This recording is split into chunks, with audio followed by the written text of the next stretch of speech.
1/20 10/40 का कितना प्रतिशत है ना।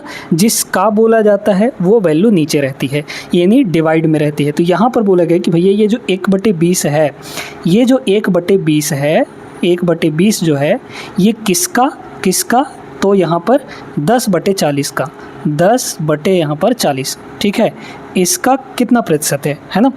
जैसे यहीं पे अगर सवाल ये बनता कि जो 10 है वो 15 का कितना प्रतिशत है, 10 जो है 10 वो 15 का बोला जा रहा है, तो उसकी वैल्यू नीचे रहेगी, 15 नीचे रहेगा, है ना। तो ये आपका आता, और इसको परसेंटेज में अगर चेंज करना है, एक बार आपने फ्रैक्शन में बदल लिया तो परसेंटेज में चेंज करना आसान होता है, 100% से मल्टीप्लाई कर दीजिए, ठीक है।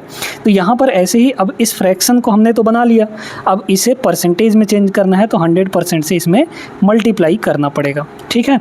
आप सभी जानते हैं कि जो डिनोमिनेटर में रहता है इसको जब ऊपर ले जाते हैं तो उलट जाता है, मतलब यहाँ पर कुछ ऐसे बनेगा, ये 1/20 तो है ही, ठीक है, 1/20 यहाँ पर है ही, और जब इसको ऊपर ले जाएंगे तो ये 10/40 की जगह पे कितना हो जाएगा, 40/10 हो जाएगा कि नहीं, और 100% यहाँ पर रहेगा ही रहेगा, ठीक है। अब इसे काट पीट के अपना आंसर निकाल लीजिए, देख लीजिए, 0 से 0 ख़त्म हो गया, 0 से ये आपका ख़त्म हो गया, 2 से ये 2 बार में ख़त्म हो जाएगा, और 2 × 10 यानी कि 20% आपका करेक्ट आंसर हो जाएगा, ऑप्शन नंबर बी, ठीक है। समझ गए होंगे, बहुत सिंपल सा सवाल था ये, जो कि हमने पहला प्रश्न के रूप में लिया था।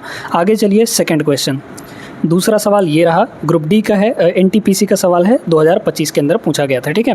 कैसे करना है, एक संख्या को 57 से ही 1/2% बढ़ाने पर वह 378 हो जाता है, वह संख्या ज्ञात कीजिए। कोई भी संख्या अपने आप में 100% होती है दोस्तों, ठीक है। अब आपको परसेंटेज को फ्रैक्शन में बदलना सबसे पहले आना चाहिए, परसेंटेज वैल्यू अगर दिया है तो उसको फ्रैक्शन में बदलने आना चाहिए। जैसे हमारे पास अगर 20% लिखा गया है तो 20% की फ्रैक्शन वैल्यू आपको पता होनी चाहिए, 1/5 होती है। अब ये आया कैसे 1/5, भाई परसेंटेज जब हटाते हैं तो डिवाइड में क्या लगता है, 100 लग जाता है, डिनोमिनेटर में 100, परसेंटेज का मतलब 100 है ना, डिवाइड में। अब इसको जब काटेंगे तो 20 × 20 और 20 × 5 100, मतलब 20% की फ्रैक्शन में जो वैल्यू आएगी वो 1/5 आएगी। ऐसे ही परसेंटेज को फ्रैक्शन में बदलने आपको आना चाहिए। अब जैसे यही है, 57 से ही 1/2% है, इसको बढ़ाया जा रहा है, इसको पहले फ्रैक्शन में बदलिए, क्योंकि डायरेक्टली अगर आप परसेंटेज से ही लगाएंगे तो सवाल में फंस सकते हैं, है ना। इसलिए क्या करिए, इसको पहले फ्रैक्शन में बदलिए। देखिए कितना होगा यहाँ पे, ये हो जाएगा 57 का डबल 114, हाँ ठीक है, 114 + 1 मतलब 115 हो गया ऊपर, तो 115 और डिवाइड बाई कितना होगा 2, है ना, ये हो गया। और परसेंटेज जब हटाएंगे तो नीचे 100 लगेगा, 100 का मतलब ये 2 से मल्टीप्लाई होकर 200 बन जाएगा। अच्छा, अब इसे हम लोग 5 से काट सकते हैं, 5 से अगर ऊपर वाले को काटें तो 5 दूना 10, 5 तियाँ 15, और 5 से इसको काटेंगे तो ये आ जाएगा 40, है ना, ठीक है। मतलब ये अब जो डिनोमिनेटर में है ये आपकी एक्चुअल वैल्यू है, क्योंकि एक्चुअल में जो वैल्यू होती है वो तो 100% होता है ना, जो पूरा का पूरा है। लेकिन अब यहाँ पर अगर उसको फ्रैक्शन में बदल चुके हैं तो जो डिनोमिनेटर में वैल्यू रहती है वही आपकी एक्चुअल वैल्यू रहती है, ठीक है। तो इसमें बढ़ाने के लिए बोला जा रहा है, मतलब 40 में 23 बढ़ाना है आपको, और बढ़ाने के बाद हो कितना जाता है यहाँ पे 378 हो जाता है। तो 40 में 23 अगर बढ़ाएंगे तो कितना बनेगा यहाँ पर 67 बनेगा, है ना, 40 + 23 सॉरी 63 बन जाएगा, ठीक है।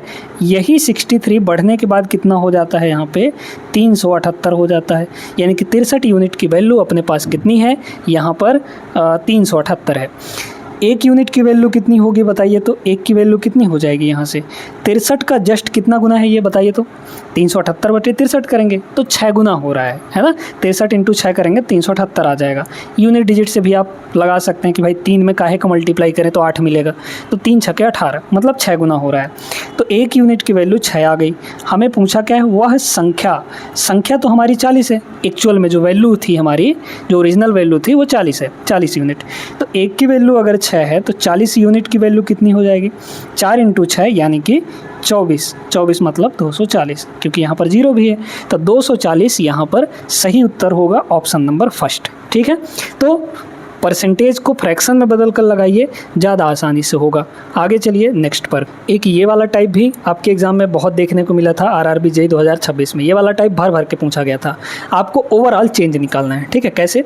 ईंधन की कीमत में क्रमिक 3 महीनों में क्रमशः 35%, 10% और 50% की कमी होती है। शुरू के 3 महीने में लगातार 35%, 10% और 50% की कमी हो गई, लेकिन चौथे महीने कीमत यहाँ पे बढ़ गया, ठीक है, 40% बढ़ गया।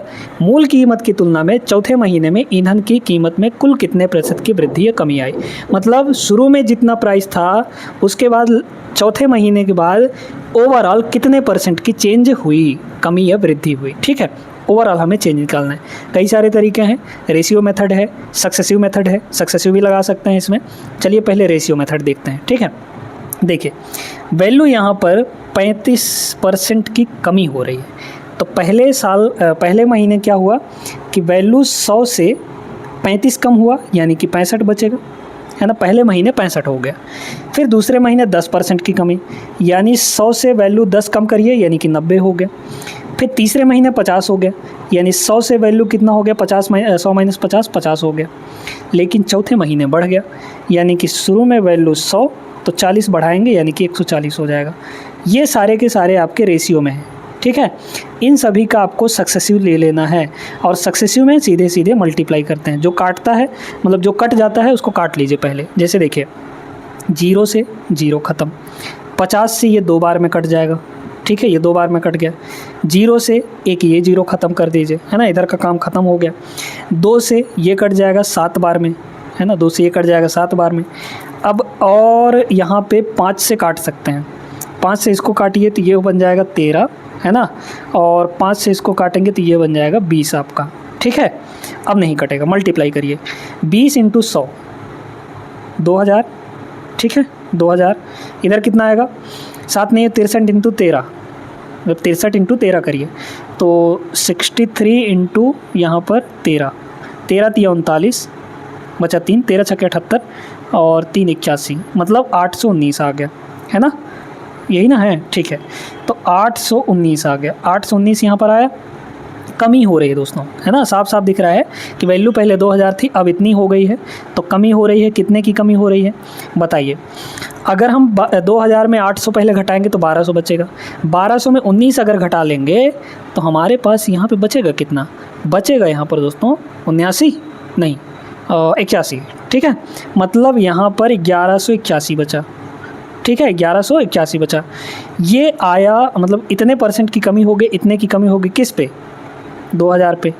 तो हमें 100 पे कमी चाहिए, निकाल लीजिए 100% से मल्टीप्लाई करके। 2 0 से 2 0 ख़त्म, 2 से डिवाइड कर लीजिए, डिवाइड करिए 5, ठीक है। फिर 59 पॉइंट समथिंग आएगा, ठीक है, 59 पॉइंट समथिंग आएगा। डिक्रीज़ हो रहा है, option number C will be the right answer. ये सबसे बढ़िया तरीका है, रेशियो मेथड से इस टाइप के सवालों को लगाइए, क्योंकि सक्सेसिव लगाएंगे, पहले इन दोनों का निकालेंगे, फिर 50 और 40 का निकालेंगे, फिर जो आएगा फिर से उनका निकालेंगे, ए बी फार्मूला लगा के, ठीक है। तो उसमें थोड़ा सा झंझट होगा। अगर सिर्फ 2 चेंज दिया गया होता तो आप डायरेक्टली बेधड़क यहाँ पे ए बी फार्मूला लगा सकते थे, a + b + ab/100, ठीक है। क्लियर है, आगे बढ़िए। अगला क्वेश्चन ये रहा आपके सामने। ईंधन की कीमत में वही वाला है, उसी टाइप का है, लेकिन वैल्यू अलग अलग दिया गया है। सीधे बताइए यहाँ पे 55% की कमी, यानी वैल्यू 100 से कितनी हो गई, 55 कम करिए 45। फिर दूसरे महीने भी कमी हो रहा है, तो मतलब 100 से वैल्यू 55 कम करिए 45। फिर 30% की कमी, यानी कि 100 से 30 कम, यानी 70 हो गया। लेकिन अब बढ़ गया चौथे महीने, तो 100 से वैल्यू कितनी हो जाएगी यहाँ पर, बढ़ के 50 बढ़ाएंगे तो 100 + 50 150 हो गया। सीधे सीधे इनका रेशियो काटा पीटी कर लीजिए, आपके हाथ में है सारा कुछ, है ना, और इंक्रीमेंट या डिक्रीमेंट निकाल लीजिए। चलिए काटिए, देखिए 0 से 0 कटा, 50 से कटेगा 2 बार में, 50 से कटेगा 3 बार में, ठीक है, ध्यान देते जाइएगा। अब इसके बाद 5 से काटिए 9 बार में, इसको भी मतलब ये 5 से कटेगा 20 बार में, ये भी 5 से कटेगा 9 बार में, ये भी आपका 20 बार में, ठीक है। अब कुछ नहीं कटेगा, तो 81 × 21, है ना, 9 ने 81 और 7 और 3 बचा 21। इधर कितना हुआ, 2 2 2, यानी कि 8, ठीक है, और 1 2 3 3 0 और 8000 आ गया।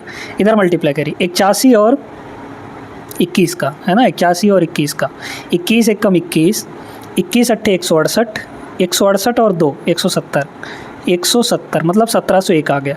तो कमी हो रही है, ठीक है, कमी हो रही है मतलब ये दोनों ऑप्शन नहीं होंगे, बी और डी नहीं होगा, इन दोनों में से कोई एक होगा, है ना। बताइए कितने की कमी हो रही है, यहाँ से देखिए।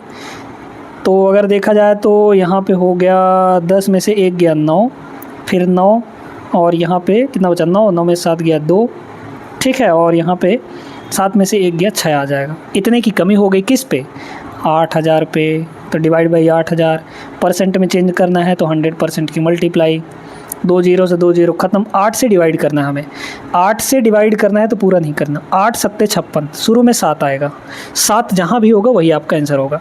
इंक्रीज़ वाले तो होंगे नहीं, डिक्रीज़ वाले में यही एक 7 वाला से शुरू हो रहा है, 78.74 आ जाएगा, ठीक है ना। पूरा नहीं डिवाइड करना आपको, डिवाइड करके भी देखेंगे तो यही चीज़ मिलेगा आपको 78.74, ठीक है ना। तो ये टाइप भी आपका कवर हो गया होगा दोस्तों। बाकी के जो अगले टाइप के सवाल हैं वो हम अगले क्लास में करने वाले हैं। ये सेशन अगर आपको पसंद आया हो तो वीडियो को लाइक कर दीजिएगा। बहुत ही आसान और बेस्ट तरीका आपको यहाँ पे बताया गया है।